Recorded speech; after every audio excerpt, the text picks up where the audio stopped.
તો આપણે આગળના લેક્ચરની અંદર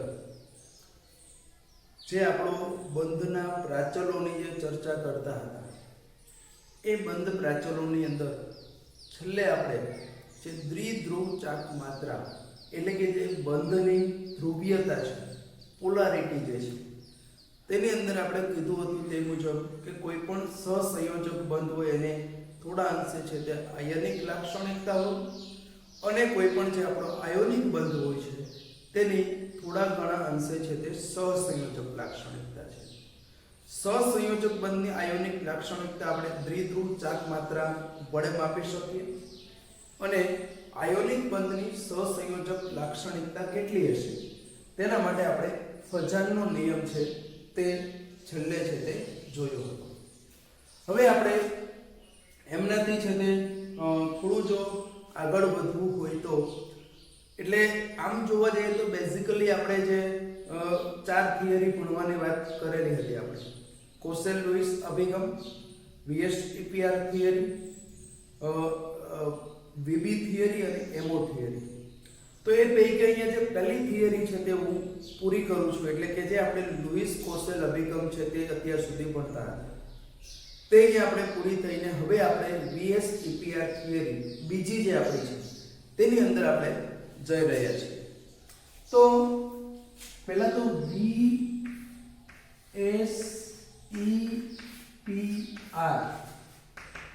જેને આપણે ફૂલ ફોર્મ શું કહીશું તો કે valence self electron pair R means repulsion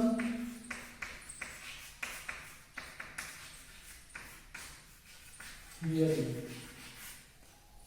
એટલે કે સંયોજકતા જેને આપણે કહેવું હોય તો સંયોજકતા કોષ ઇલેક્ટ્રોન યુગ્મ repulsion means અપાકર્ષણ સિદ્ધાંત. હવે આપણે બીજી છે તે આપણે આ થિયરીની ચર્ચા અહીંયા કરવાની છે કે VSEPR valence cell electron pair રિપલ્શન theory એનું આપણે ગુજરાતી કરીએ તો સંયોજકતા કોષ ઇલેક્ટ્રોન યુગ્મ અપાકર્ષણ સિદ્ધાંત જે છે તે અહીંયા આપણે છે તે આજે ભણવાનું છે. તો આગળ આપણે જે લુઈસ રચના જોઈ આપણે કીધું કે એની અંદર બિંદુ નિરૂપણથી છે તે આપણે આજુબાજુ જે પરમાણુઓ ગોઠવાય છે તેની રચના દર્શાવીએ છીએ. પરંતુ આપણે આ લુઈસ રચના જે છે તે લુઈસ રચના છે તેની મર્યાદાઓ વિશે પણ જોયું અને એની સૌથી મહત્વની એક મર્યાદા એવી હતી કે લુઈસ રચના જે છે તે અણુનો જે ભૌમિતિક આકાર જે છે આણ્વીય ભૂમિતિ જે છે તે સમજાવી શકતું નથી. એટલે ત્યારબાદ આ થિયરી આવી કે જે થિયરી એમાં રહેલા ઇલેક્ટ્રોન યુગ્મોને આધારે અણુના આકાર વિશેની થોડા ઘણા અંશે જે છે તે આપણને માહિતી છે તે પૂરી પાડે છે. સૌપ્રથમ સિજવિક અને પોવેલ નામના જે વૈજ્ઞાનિક છે તે સિજવિક અને પોવેલ નામના વૈજ્ઞાનિકે આ VSEPR થિયરી જે છે તેની છે તે પ્રસ્થાપિત કરી. કોણે તો કે સિજવિક અને પોવેલ નામના વૈજ્ઞાનિકે. ત્યારબાદ નાઇહોલ અને ગિલેસ્પી નામનો જે વૈજ્ઞાનિકો છે આ પ્રતિપાદિત કોણે કરી છે આ છે તે થિયરી તો કે સિજવિક અને પોવેલ નામના વૈજ્ઞાનિકે કરી છે. પરંતુ નાઇહોલ અને ગિલેસ્પી નામના જે વૈજ્ઞાનિકો છે તે નાઇહોલ અને ગિલેસ્પી નામના વૈજ્ઞાનિકે આ થિયરી છે તેને શું કર્યું તો કે પુનઃ પ્રસ્થાપિત કરી એટલે કે એમાં થોડું મોડિફિકેશન કર્યું અને એને આધુનિક સ્વરૂપ છે તે આપ્યું છે નાઇહોલ અને ગિલેસ્પી નામના વૈજ્ઞાનિકે. હવે એમના મંતવ્ય મુજબ બરાબર જે નાઇહોલ અને ગિલેસ્પીએ આ થિયરીનો મેઇનલી આપણે જોવા જઈએ તો એનો હાર્દ આપણે કહી શકીએ તો એનો મેઇનલી જે હાર્દ છે તે શું છે તે અહીંયા આપણે સમજવા માટેનો પ્રયત્ન છે તે કરવાનો છે અત્યારે છે. તો એમની અંદર આજે નાયબોર્ન અને ગિલેસ્પી નામના વૈજ્ઞાનિકો જે છે તેમણે સૌપ્રથમ તો એવું કીધું કે જે કાંઈ આપણા અણુ જે છે એની અંદર જે પરમાણુ હોય, મધ્યસ્થ પરમાણુ હોય છે, અને એ મધ્યસ્થ પરમાણુની આજુબાજુના બીજા પરમાણુઓ જે ગોઠવાયેલા હોય એમાં બે પ્રકારની વસ્તુ આપણને જોવા મળે છે. એક છે તે બંધ કારક ઇલેક્ટ્રોન યુગ્મ, અહીંયા આપણે શબ્દ વાપર્યો છે ઇલેક્ટ્રોન યુગ્મ, સંયોજકતા કોષ. એટલે કે આપણે ઓલરેડી આગળ લુઈસ થિયરીમાં કીધું કે ભાઈ કોઈ પણ બંધની રચના થતી હોય, કોઈ પણ રાસાયણિક પ્રક્રિયા થતી હોય તો એમની અંદર જે તે પરમાણુ આપણો છે તે જે તે પરમાણુના માત્ર ને માત્ર જે સંયોજકતા ઇલેક્ટ્રોન છે તે જ છે તે ઉપયોગમાં આવતા હોય છે, અથવા તો પ્રક્રિયામાં ભાગ લેતા હોય છે, અથવા તો બંધ બનાવવામાં વપરાતા હોય છે. જે અંદરના ઇલેક્ટ્રોન છે તે કંઈ કામના નથી. એટલે અહીંયા પહેલો શબ્દ આપણે કીધું કે સંયોજકતા કોષ. ઇલેક્ટ્રોન યુગ્મ, ઇલેક્ટ્રોન યુગ્મ આપણે કીધું તે રીતના બે પ્રકારના હોય છે. એક છે તે બંધકારક ઇલેક્ટ્રોન યુગ્મ કે જેની અંદર બે પરમાણુઓ ઇલેક્ટ્રોનની ભાગીદારી કરીને બંધ બનાવે છે, તેને બંધકારક ઇલેક્ટ્રોન યુગ્મ આપણે કહીશું. અને બીજા છે તે એમ જ બંધ બનાવ્યા વગર વણ વપરાયેલા છે જેને આપણે કહીએ છીએ અબંધકારક ઇલેક્ટ્રોન યુગ્મ. હવે ઇલેક્ટ્રોન યુગ્મ છે એટલે તો એની વચ્ચે ઓબ્વિયસલી શું થાય? ઋણ વીજભાર સમાન વીજભાર એટલે શું થવાનું છે? તો કે અપાકર્ષણ. તો એ જે અપાકર્ષણ થાય છે એને આધારે એનો આકાર નક્કી કરી શકીએ છીએ.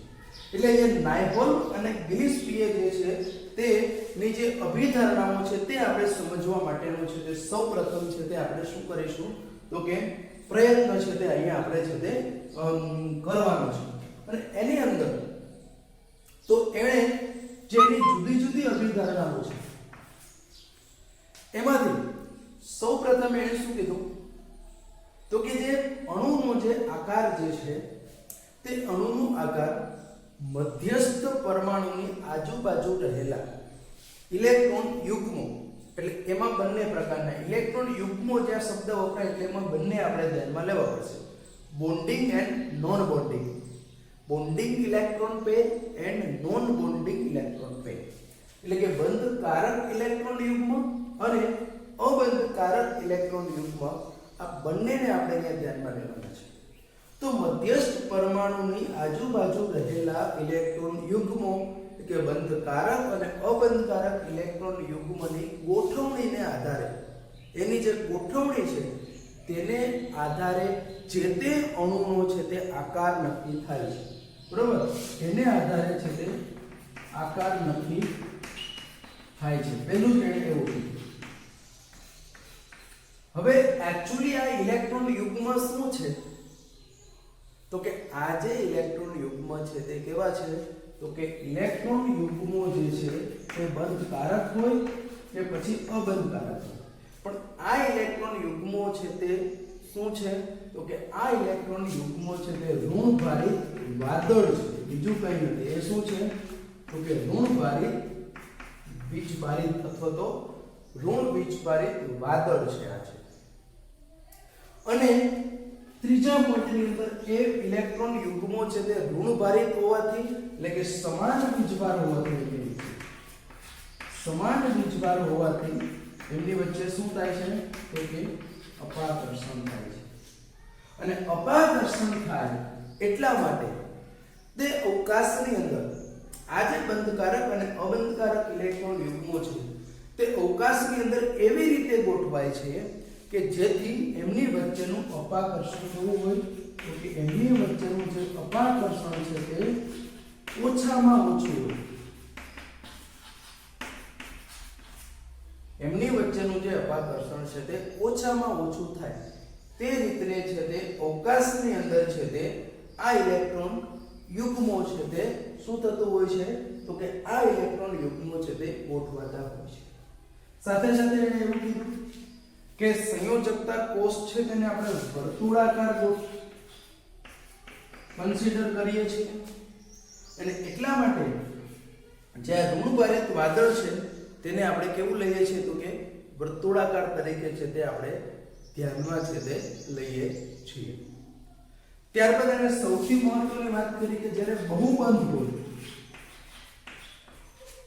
બહુબંધ ઇલેક્ટ્રોન યુગ્મ એટલે દાખલા તરીકે હું કે કાર્બન અને ઓક્સિજન વચ્ચે અહીંયા દ્વિબંધ છે, તો આવો જે દ્વિબંધ હોય એટલે કે બહુબંધ છે તેને આપણે કેવું લઈએ છીએ તો કે એકલ ઇલેક્ટ્રોન યુગ્મ તરીકે જ આકાર નક્કી કરવા માટે આપણે લેશું.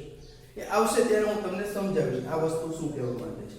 અને આવો જ્યારે દ્વિબંધ કે ત્રિબંધ છે તેને આપણે એકલ યુગ્મ ગણીએ ત્યારે એને આપણે કેવું છે કે અતિ એકલ યુગ્મ, એને કેવું કહીએ છીએ કે સુપર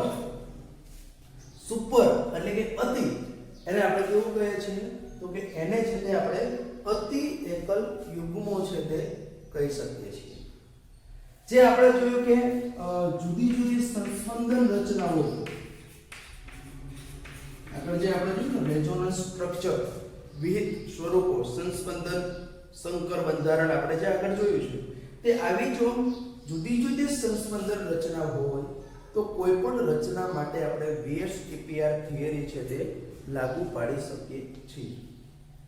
તો ફરીથી હું વાત કરી દઉં કે VSEPR થિયરીની અંદર જે નાયપોલ અને ગિલિસ્પી નામના વૈજ્ઞાનિકોએ એમની જે અભિધારણાઓ આપેલી છે તે અભિધારણાઓની અંદર અહીંયા જો આપણે જોવું હોય તો એક તો પહેલો જ એણે એવું કીધું કે ભાઈ મધ્યસ્થ પરમાણુના આજુબાજુ ગોઠવાયેલા જે ઇલેક્ટ્રોન યુગ્મો છે તે ઇલેક્ટ્રોન યુગ્મો છે તે જે તે અણુની ભૂમિતિ અથવા તો આકાર છે તે નક્કી કરે છે. આ પહેલી વસ્તુ. બીજી વસ્તુ, આવા જે ઇલેક્ટ્રોન યુગ્મો છે તે કેવા છે તો કે ઋણભારિત વાદળ છે અને આવા સમાન ઋણભારિત વાદળ હોવાને લીધે એમની વચ્ચે શું થાય છે તો કે અપાકર્ષણ થાય છે અને અપાકર્ષણ થવાતું હોવાથી તે અવકાશમાં એવી રીતે ગોઠવાય છે કે જેમની વચ્ચેનું અપાકર્ષણ ઓછામાં ઓછું થાય. એટલા માટે અણુ કેવો બને તો કે તો જ આપણો અણુ છે તે સ્થિર બનશે. તો અને માત્ર તો જ આપણો અણુ છે તે કેવો બનશે તો કે સ્થિર બનશે. એટલે એમની વચ્ચે છે તે મિનિમમ રિપલ્શન થાય તે રીતનું ગોઠવાય છે. અને આવા ઋણભારિત વાદળને આપણે કેવી તરીકે લઈએ છીએ તો કે વર્તુળાકાર તરીકે આપણે કલ્પીએ છીએ. સૌથી મહત્વની વાત કે જો કોઈ બહુબંધ આવેલા દ્વિબંધ છે, ત્રિબંધ, તો તેને આપણે એકલ ઇલેક્ટ્રોન, એમાં ભલે બે ઇલેક્ટ્રોનની ભાગીદારી થઈને બંધ બનેલો હોય પણ એને આપણે હંમેશા જ્યારે આકાર નક્કી કરવો હોય ત્યારે આકાર નક્કી કરવામાં આપણે એને શું તો કે એકલ ઇલેક્ટ્રોન યુગ્મ, પણ આવું દ્વિબંધ કે ત્રિબંધનું જે એકલ ઇલેક્ટ્રોન યુગ્મ છે તેને આપણે શું કહીએ છીએ તો કે અતિ એકલ ઇલેક્ટ્રોન યુગ્મ, સુપર એકી ઇલેક્ટ્રોન યુગ્મ આપણે એને છે તે કહીએ છીએ. આ ઉપરાંત જો જુદી જુદી સંસ્પંદન રચનાઓ આપણે ડ્રો કરીએ જેને આપણે વિહિત સ્વરૂપો પણ કહેતા હતા, તો આવા જુદા જુદા વિહિત સ્વરૂપો કોઈ અણુના શક્ય હોય તો કોઈ પણ વિહિત સ્વરૂપ માટે આપણે આ VSEPR થિયરીને એપ્લાય છે તે ટૂંકમાં કરી શકીએ છીએ. બરોબર, એમને છે તે એપ્લાય કરી શકીએ છીએ. ત્યાર પછી સૌથી અગત્યનો જે મુદ્દો આપણે અહીંયા ચર્ચવાનો છે તેની જો હું વાત કરું તો પહેલા તો આ બે પ્રકારના આપણે કીધું કે ઇલેક્ટ્રોન યુગ્મ હોય. એક આપણું બંધકારક ઇલેક્ટ્રોન યુગ્મ આપણે કીધું, બીજું છે તેને આપણે કીધું અબંધકારક ઇલેક્ટ્રોન યુગ્મ. તો આ જે બંને પ્રકારના જે ઇલેક્ટ્રોન યુગ્મો છે તે પૈકી અહીંયા આપણે જોવાનું છે કે બંનેનું કંઈક ડિફરન્ટ છે બંને.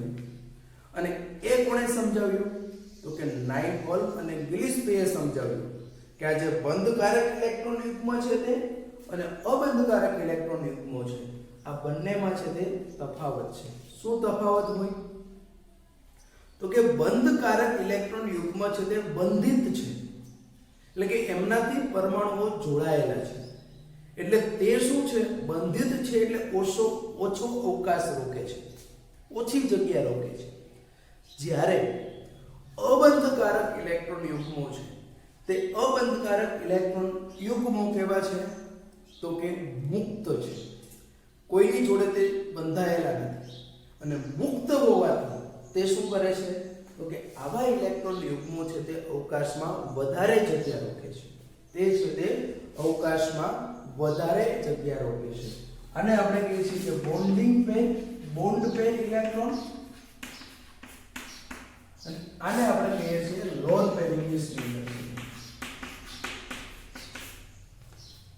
તો કહેવાનો અર્થ કે જે બોન્ડ પેર ઇલેક્ટ્રોન છે તે બંધાયેલા છે એટલે તે અવકાશની અંદર ઓછી જગ્યા રોકે છે, જ્યારે જે લોન પેર ઇલેક્ટ્રોન આપણા છે તે લોન પેર ઇલેક્ટ્રોન છે તે પરમાણુ સાથે મુક્ત હોવાને લીધે તે છે તે શું કરશે તો કે આવા ઇલેક્ટ્રોન છે તે અવકાશની અંદર છે તે વધારે જગ્યા રોકે છે. અને આ બે ફેક્ટરને ધ્યાનમાં રાખીને અહીંયા જે ઇલેક્ટ્રોન યુગ્મો વચ્ચેનો અપાકર્ષણનો જે ક્રમ છે તે આપ્યો છે, તે ખૂબ જ મહત્વનો છે. આ ક્રમ આપણને ખબર જ હોવી જોઈએ. એટલે તે મુજબ એને એવું કીધું કે જે લોન પેર જે છે લોન પેર ઇલેક્ટ્રોન યુગ્મો વચ્ચે છે તે સૌથી વધારે અપાકર્ષણ થાય, એના કરતા ઓછું છે તે લોન પેર બોન્ડ પેર વચ્ચે થશે, અને સૌથી ઓછું અપાકર્ષણ છે તે કેવા ઇલેક્ટ્રોન યુગ્મો વચ્ચે થશે તો કે બોન્ડ પેર વચ્ચે થશે. બરાબર છે.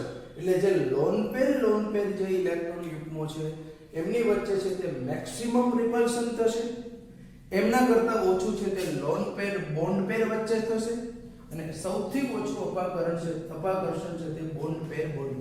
આવું થવાનું કારણ તમે સમજી શકો છો. મેં હમણાં જ કીધું કે આ મુક્ત છે એટલે અવકાશમાં વધારે જગ્યા રોકે એટલે અપાકર્ષણ વધારે થશે ઓબ્વિયસલી. જ્યારે આ છે તે કેવા છે કે બંધિત સ્વરૂપમાં છે એટલે એ ઓછી જગ્યા રોકશે, એનું અપાકર્ષણ કેવું થશે તો કે ઓછું થશે. બહુ મહત્વની વસ્તુ આ છે, આપણને ક્રમ આ ખબર જ હોવી જોઈએ. એને આધારે આપણે આમાં બધા બંધારણો છે તે સમજવાના છે. એટલા માટે આપણે કહીએ કે લોન પેર છે તે મહત્તમ અપાકર્ષણ દર્શાવે છે, ત્યાર પછી લોન પેર બોન્ડ પેર દર્શાવે છે, અને સૌથી ઓછું અપાકર્ષણ છે તે આપણને કેમાં જોવા મળે છે તો કે બોન્ડ પેર વચ્ચે છે તે જોવા મળે છે. ખાસ કરીને આ VSTPR થિયરી છે તે આપણને કયા કે P વિભાગના તત્વો જે છે તે P વિભાગના તત્વો માટે આપણે આને બરાબર છે P વિભાગના તત્વો માટે એમનો છે તે આપણે શું કરીએ છીએ તો કે એવા તત્વોના સંયોજનો જે છે તેનો આકાર સમજવા માટે આપણને VSTPR થિયરી ખૂબ જ ઉપયોગી થઈ પડે છે. કેમના માટે તો કે P વિભાગના તત્વો છે. હવે આ થિયરીમાં આપણે અણુના બે પ્રકારો પાડીએ છીએ. એક તો અણુ એવા છે કે જેમાં બધા જ છે તે શું આવેલા છે તો કે બંધકારક ઇલેક્ટ્રોન કેવા તો કે બધા જ, એટલે ટૂંકમાં મારે કેવું હોય તો એવા અણુઓ કે જેમાં મધ્યસ્થ પરમાણુની આજુબાજુ બધા જ બંધકારક ઇલેક્ટ્રોન યુગ્મ છે, એની પાસે એક પણ અબંધકારક ઇલેક્ટ્રોન યુગ્મ નથી. જ્યારે બીજા અણુઓ એવા છે માત્ર અબંધકારક ઇલેક્ટ્રોન યુગ્મ હોય એવો તો અણુ શક્ય જ ન હોય, બંધ બન્યો જ ન હોય, તો એને આપણે કઈ રીતનો અણુ કહી શકીએ? તો બીજો પ્રકાર છે કે જેમાં બંને આવેલા છે, બોન્ડ પેર એન્ડ લોન પેર, કે જેમાં એક અથવા તો એક કરતા વધારે બોન્ડ પેર અને લોન પેર છે તેવા આવેલા હોય. તો આપણે અણુને છે તે આ બે પ્રકારમાં VSTPR થિયરી મુજબ છે તે વર્ગીકૃત કરી શકીએ.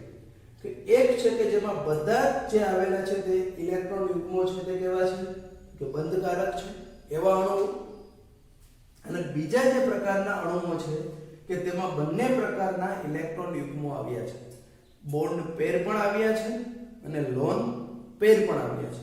બરાબર છે. તો આવા બે પ્રકારના. તો પહેલા આપણે છે તે આમનું છે તે ડિસ્કસ કરીએ કે જેની અંદર બધા જ છે તે ઇલેક્ટ્રોન યુગ્મો છે તે કેવા છે તો કે બંધકારક છે. તેનો આપણે સૌપ્રથમ કોષ્ટક સમજવાનો પ્રયત્ન કરીશું, ત્યારબાદ છે તે આપણે આમનું છે તે સમજવા માટેનો પ્રયત્ન છે તે કરીશું.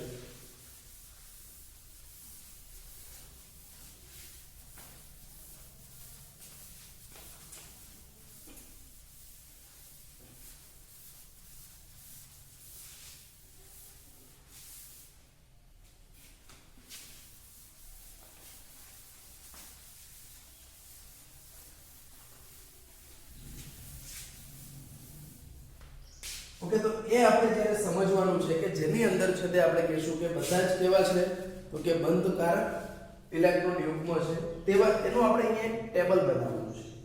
એક તો અહીંયા પહેલો ક્રમ આપણે આપશું, તેની અંદર આપણે કહીશું એમાં રહેલા બંધકારક છે એટલે બંધકારક ઇલેક્ટ્રોન યુગ્મની સંખ્યા. બરાબર છે. પહેલા આપણે એમાં શું લેશું તો કે બંધકારક ઇલેક્ટ્રોન યુગ્મની સંખ્યા આપણે અહીંયા લેશું. બરાબર છે, પહેલા ક્રમ ઉપર છે તે. પછી બીજા ક્રમમાં આ ઇલેક્ટ્રોન યુગ્મની ગોઠવણી આપણે જોવાની છે. બરાબર છે. એ જે એની સાથે જોડાયેલા હોય તે ઇલેક્ટ્રોન યુગ્મ જે છે તેની આપણે ગોઠવણી જોવાની છે. ત્રીજા ક્રમ ઉપર આપણે જોશું એની આણ્વીય ભૂમિતિ. બરોબર, એમની છે તે આણ્વીય ભૂમિતિ જોશું. અને ચોથા ક્રમ ઉપર આપણે એમના સાથે શક્ય હોય કે આપણે એમના શું આપશું તો કે જે ઉદાહરણો છે તે આપશું. તો અહીંયા આ ચાર વસ્તુ આપણે જોઈએ વન બાય વન. તો સૌપ્રથમ હું એવું ઉદાહરણ લઉં કે જેમાં કેટલા તો કે 2 ઇલેક્ટ્રોન યુગ્મો આવેલા છે. અહીંયા એક વસ્તુ નક્કી છે કે બધા જ ઇલેક્ટ્રોન યુગ્મો છે તે કેવા છે તો કે બંધકારક જ છે. એટલે અહીંયા બીજો કોઈ પ્રશ્ન ઉપસ્થિત થતો જ નથી. એટલે એને હું કહી દઉં આ બે હોય એટલે તે કેવા પ્રકારનો અણુ થયો આપણો Ab2 પ્રકારનો. આ સાથે હું લખતો જઈશ. A એટલે મધ્યસ્થ પરમાણુ, B એટલે એની આજુબાજુ રહેલા પરમાણુ, એટલે Ab2 એટલે કેટલા પરમાણુ થશે તો કે 2 પરમાણુ થશે. તો આની ઇલેક્ટ્રોનની ગોઠવણી છે તે આવી રહી છે. આ A મધ્યસ્થ પરમાણુ, એની સાથે આપણો આ એક B જોડાયેલો છે, આ બીજો B જોડાયેલો છે, અને એ બંને વચ્ચેનો જે બંધ કોણ છે તે કેટલો હશે રેખીય છે. એટલે કેટલો હશે તો કે આ બંધ કોણ છે તે 180 અંશ છે તે આપણને જોવા મળશે. બરોબર. અને આ ગોઠવણી છે તે આપણે કેવી છે તો કે રેખીય છે. અહીંયા અણુની ભૂમિતિ પણ જો અહીંયા એવું થશે, પાછું હું કહી દઉં તમને, આ પણ કેવું થશે તો કે રેખીય થશે. આ કિસ્સામાં એવું થાય છે કે માત્ર જેની અંદર બંધકારક ઇલેક્ટ્રોન યુગ્મો આવેલા હોય એટલે એમાં આ બંને વસ્તુ સરખી આવશે. પણ આગળ આપણે જોઈશું કે જ્યારે એમાં બંધકારક અને અબંધકારક બંને ઇલેક્ટ્રોન યુગ્મો હોય ત્યારે છે તેની આ વસ્તુ ઇલેક્ટ્રોન યુગ્મની ગોઠવણી અને ભૂમિતિ બે અલગ પડશે.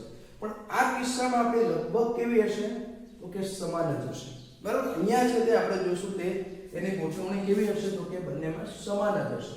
અહીંયા ઉદાહરણમાં આપણે ખૂબ જ જાણીતું આગળ આપણે જોઈ ગયા છીએ દ્વિધ્રુવ ચાક માત્રામાં BF2HgCl2 આ બધા એના ઉદાહરણ છે.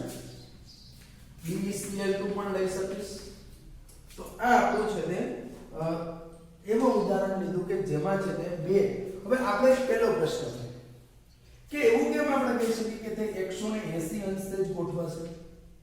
તો આપણે પહેલા એક મુદ્દો આપણે લીધો તો યાદ કરો અભિધારણાની અંદર છે કે ભાઈ ઇલેક્ટ્રોન યુગ્મ છે તે એવી રીતે ગોઠવા છે કે જેથી એમની વચ્ચેનું અપાકર્ષણ ઓછામાં ઓછું.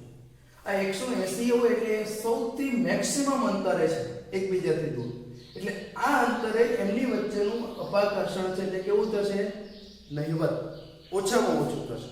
બરોબર ને. એ સ્થિતિ છે તેની કેવી આપણે કહીશું સ્થાયી સ્થિતિ છે.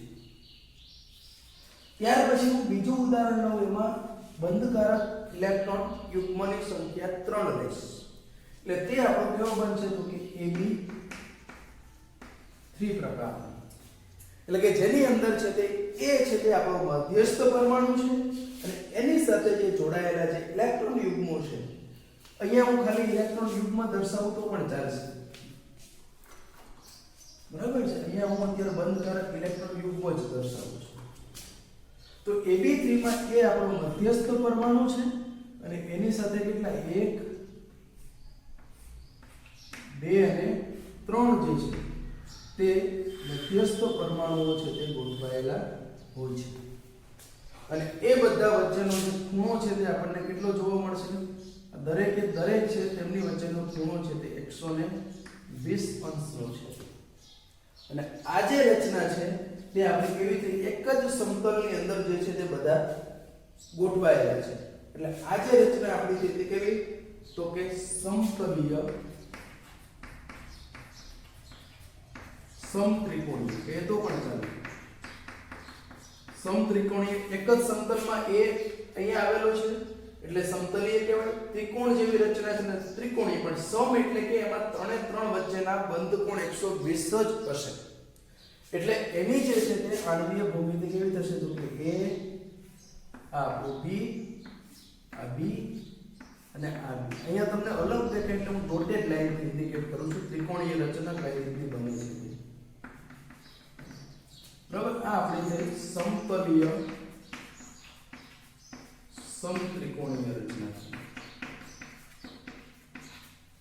અને આનું ઉદાહરણ આપણું જાણીતું છે તે BF3 BCl3 આ આપણા ખૂબ જ છે તે જાણીતા ઉદાહરણો છે તો કે જેની અંદર આપણે BF3 પણ લગભગ જોઈ ગયા છે પહેલાની અંદર છે તે દ્વિધ્રુવ ચાર્જ માત્રાની અંદર છે તો આ આપણું થયું કે જેની અંદર ત્રણ અબંધકારક ઇલેક્ટ્રોન યુગ્મ હોય એટલે સમતલીય સમત્રિકોણીય રચાય છે એની જે ભૂમિતિ છે અને બધા વચ્ચેનો બંધ કોણ કેટલો હશે 120 અહીંયા ત્રણ છે એટલે કેવું મેક્સિમમ અંતર રહેશે તો કે એની વચ્ચેનું મહત્તમ અંતર એવું રહેશે કે જેથી અપાકર્ષણ ઓછું થાય અને એક ત્રણ છે એટલે કેટલું શક્ય હશે તો કે 120 જે છે તે 120 જેટલું છે તે શક્ય હશે ત્યાર પછી હું ફોર્થ લઉં છું કે જેની અંદર ચાર બંધકારક યુગ્મોની સંખ્યા છે એટલે તે કેવો થયો તો કે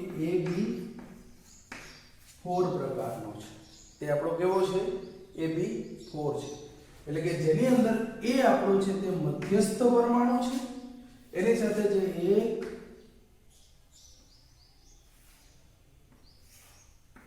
2 3 અને જે 4 છે તે ઇલેક્ટ્રોન યુગ્મો આવેલા છે એક્ચ્યુઅલી અંદર જોવા જઈએ તો આ જે રચના આપણી છે આ રચના છે તે એક મિનિટ થોડું આપણે આને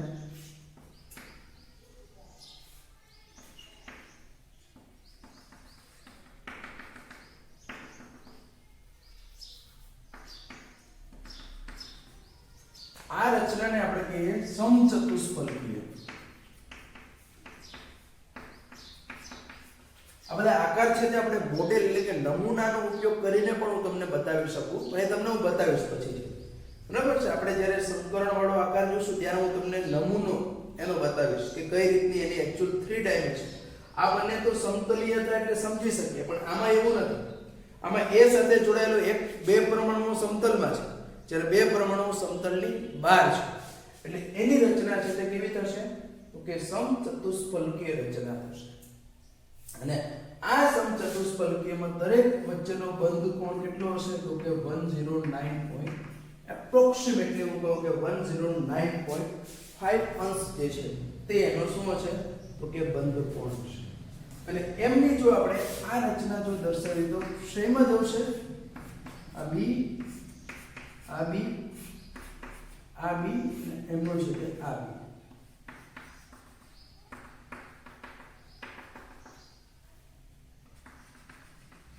બરાબર આ આપણી થઈ ગઈ આ પણ કેવી થશે તો કે સમચતુષ્ફલકીય રચના છે બરાબર આ આપણે કેવી છે તો કે સમચતુષ્ફલકીય રચના છે અને એના ઉદાહરણની અંદર આપણે લઈએ મિથેન CCl4 NH4+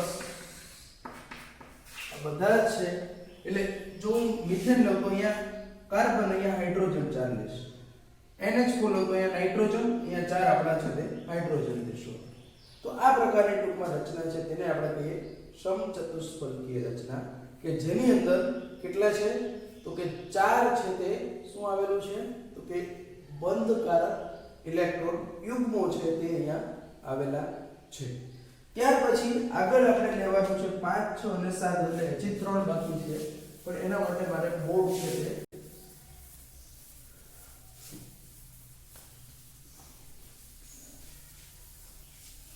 આ બધા આકારો 3 ડાયમેન્શનલી છે તે હું તમને સમજાવવા માટેનો પ્રયત્ન પછી કરીશ અહીંયા આપણે હવે લેશું કે જેની અંદર છે તે ઇલેક્ટ્રોન યુગ્મની સંખ્યા છે તે 5 છે એટલે તે કેવા થયા આપણા તો કે AB4 પ્રકારના સંયોજનો કેવા થશે તે તો કે AB5 પ્રકારના સંયોજનો થશે. તો આ જે AB5 પ્રકારના સંયોજન છે તેની ગોઠવણી થોડી ઘણી આપણી જુદી હશે. આ A કહી દઉં, એની જોડે આપણા 3 ઇલેક્ટ્રોન યુગ્મ છે.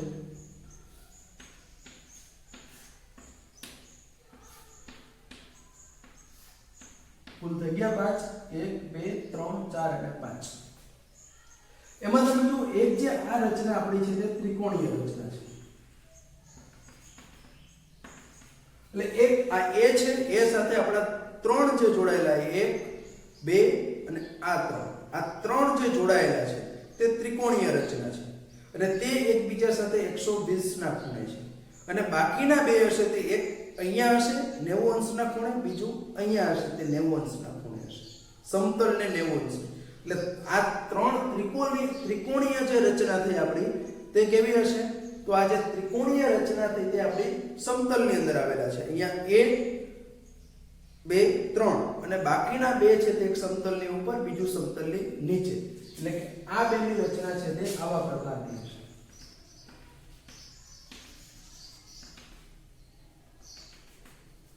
તો આ જે આપણો આકાર છે તેને આપણે કહીએ છીએ ત્રિકોણીય દ્વિપિરામિડલ રચના. બરાબર છે? આ કેવી થશે? તો કે ત્રિકોણીય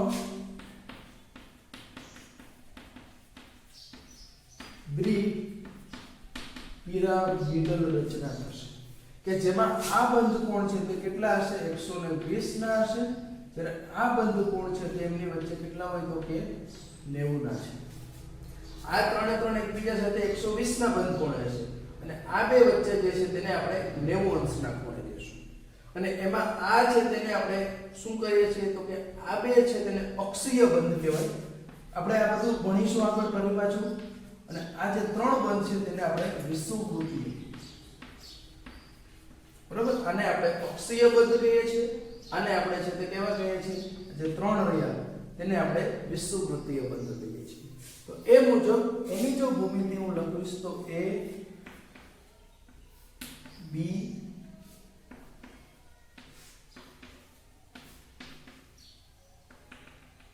પહેલા તો આ ત્રિકોણીય રચના છે, એની સાથે આ રીતનું જોડાયેલું છે.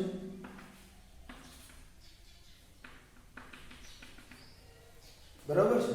આ રીતની રચના છે જે પણ આપણે એને પણ શું કહીએ? ત્રિકોણીય દ્વિપિરામિડલ રચના છે. એનું ઉદાહરણ આપણે PCl5 લઈએ છીએ, SbF5 લઈએ છીએ. તો આ જે બધા ઉદાહરણો છે તે આપણા ત્રિકોણીય દ્વિપિરામિડલ રચના છે તેમના જોવા મળે છે. ત્યાર પછી 6 જોવે આપણે, એટલે કે AB6. તો AB6 માં પણ આવું સિમ્પલ છે કે આ મેં A લીધો છે તો એક એના જે સમતલની અંદર 4 હશે. આ સમતલ જે આપણું રચાયું તે સમતલની અંદર આપણે કેટલા? તો કે 4 ઇલેક્ટ્રોન યુગ્મ થયા. આ એક સમતલ બની ગયું છે અને એમાં એક અહીંયા અને એક છે તે નીચે. તો આ આખી જે રચના બની તે રચનાને આપણે કહીએ છીએ અષ્ટફલકીય રચના.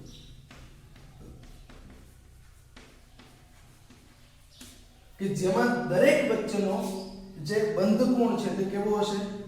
તો કે 90 ડિગ્રી હશે. પાછું હું અહીંયા ચોખવટ કરું છું કે 90 ડિગ્રી જ કેમ? તો કે એનું માત્ર ને માત્ર એક જ કારણ છે કે એની સાથે આ 6 બંધ જે રચાય છે તે 6 બંધ એવી રીતના રચાય કે જેથી જેમની વચ્ચેનું અપાકર્ષણ છે તે ઓછામાં ઓછું. એ ક્યારે શક્ય બને? તો 6 એકબીજાના 90 અંશના ખૂણે રચાય, ગોઠવાય તો જ તે શક્ય બને. અને જો એ એવી રીતના ગોઠવાય તેનો આકાર કેવો બને છે? તો કે અષ્ટફલકીય રચના બને છે. અને એનું ઉદાહરણ અહીંયા હું આપું તો A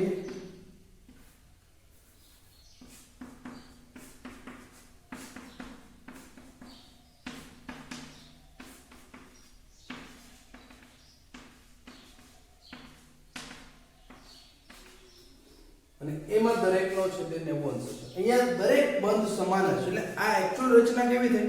તો કે અહીંયા આપણો A લો, એક સમતલની અંદર 1 2 3 4 5 અને 6. આ પ્રકારની રચના ઇન શોર્ટ છે, બરાબર છે.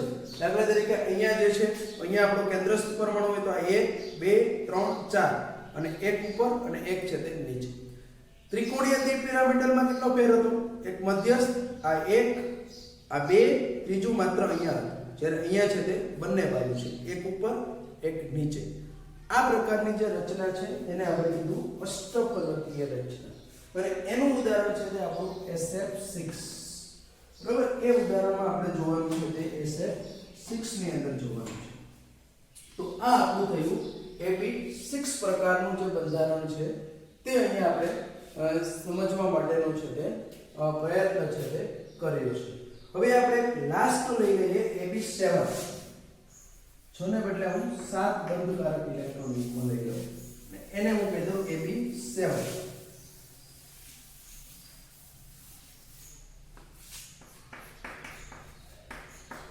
તો આજે આપણી AB7 રચના છે કે જેમાં આપણે કીધું કે A છે તેનો જે આકાર છે આજે આપણું ત્રિકોણીય દ્વિપિરામિડલ છે, જ્યારે હવે બનશે તે પેન્ટાગોનલ બાયપિરામિડલ. એટલે કે ત્રિકોણીય દ્વિપિરામિડલ ને બદલે હવે પેન્ટાગોનલ એટલે પંચકોણીય, બરાબર છે. પંચકોણીય રચના જે છે તે આપણે અહીંયા બનાવવાની છે.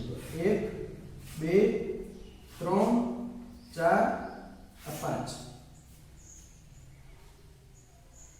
અને હવે બાકીના જે બે રહ્યા 7 છે ને આપણી પાસે, તો આ 1 અને આ 2.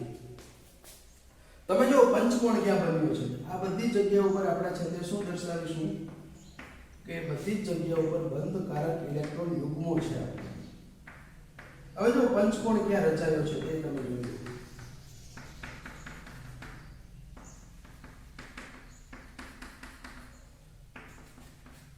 તે કયો? 5. 1 2 3 4 5 એટલે પેન્ટાગોનલ રચના થયા, પંચકોણ. અને બાકી એમની જોડે જે છે તે આ બાકી બધા જોડી દીધું. એટલે આખી જે રચના થઈ તેને આપણે કહીએ છીએ, શું કહીએ છીએ? પેન્ટાગોનલ દ્વિપિરામિડલ. અહીંયા જે હતું તે ત્રિકોણીય દ્વિપિરામિડલ હતું, 3 જ હતા, બરોબર. આ પેન્ટાગોનલ હતું તો પંચકોણીય આપણે દ્વિપિરામિડલ રચના. એટલે પેન્ટાગોનલ ને બદલે આપણે એને ગુજરાતી કહેવું તો પંચકોણીય પણ કહી શકીએ છીએ, બરાબર છે. અને AB7 જે છે તે આપણને અહીંયા જોવા મળશે. અને એમની અંદર જે બધો જે બંધકોણ હશે તે કેટલો હશે? તો કે 36 ભાગ્યા 7 છે, એટલે બધો સરખો હશે એની અંદર છે, બરાબર છે. તો 72 જેવો છે તે આપણને જોવા મળશે, બરાબર છે. તો અહીંયા એમાં પણ આ તો આપણું સેમ જ જેમ દર્શાવે છે, માત્ર અહીંયા આપણે શું દર્શાવવાનું છે તો કે આપણો જે B છે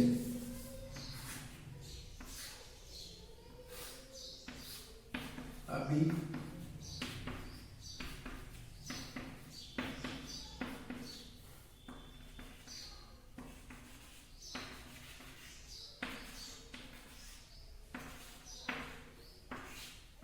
ને અહીંયા કેવું હશે? આ એક સમતલ છે, એની અંદર અહીંયા A હશે આપણો. અહીંયા કેટલા?